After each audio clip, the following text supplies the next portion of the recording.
बिस्मिल्लाहिर्रहमानिर्रहीम। जिसका लिबास बारीक और हल्का हो गया, इसका दीन भी ज़ईफ़ हो गया। ज़ालिम के मरने पे गमगीन होना जुल्म में शामिल होना है। जो शख्स हराम खाता है, इसके तमाम अज़ा गुनाह में पड़ जाते हैं। मुताजिरों से महंगा माल खरीदना आसान है और सदक़े से बेहतर है। मखलूक से ऐसा मामला करो जो इनसे अपने हक़ में पसंद करते हो। खालिक से ऐसा मामला करो जैसा कि तुम अपने ग़ुलाम से अपने लिए कराना चाहते हो।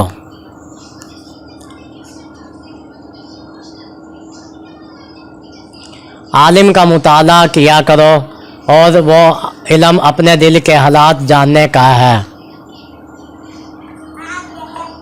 पजामा आधा लिबास है कि ये ज़्यादा सत्तर पोश है। मेहमान के साथ तकलीफ़ ना करो, वरना मेहमान रखने को दुश्मन रखोगे। तकलीफ़ की ज़ाती मोहब्बत की कमी का बाइस बन जाती है।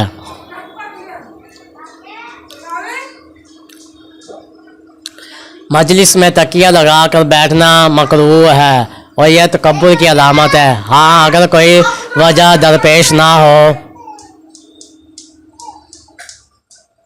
भूख से पहले खाना मकरूह वो भी है और नुकसान भी है। खाने में ऐब ना निकालो, ना पसंद हो तो मत खाओ। गरीब मेहमान आ जाए तो कर्ज ले कर भी तकलीफ़ कर। अगर कोई शख्स कर्ज ले और देने की नीयत ना हो तो वो चोर है। वो दावत सबसे बदतर है जिसमें अमीर बुलाए जाए और मकसीन ना बुलाए जाए। औरत में एक कमज़ोरी है जिसका इलाज तहम्मुल है। इसे रंज ना देना चाहिए बल्कि इसका रंज सहना चाहिए।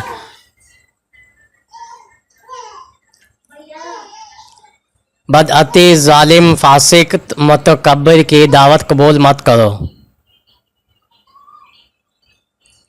मेहमान के आगे थोड़ा खाना रखना बेमरवती है और हद से ज़्यादा रखना तकब्बुर है।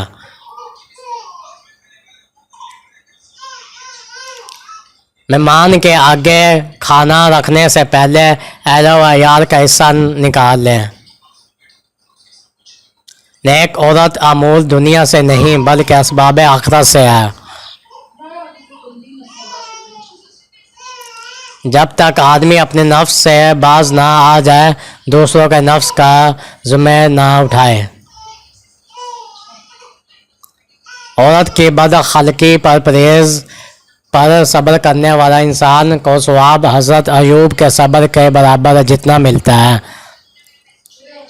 तंगदस्त कर्जदार को मोहलत देना रहमत इलाही को खुश जोश में लाता है। मुहताज को मोहलत देने में कोई आसान नहीं है कि वो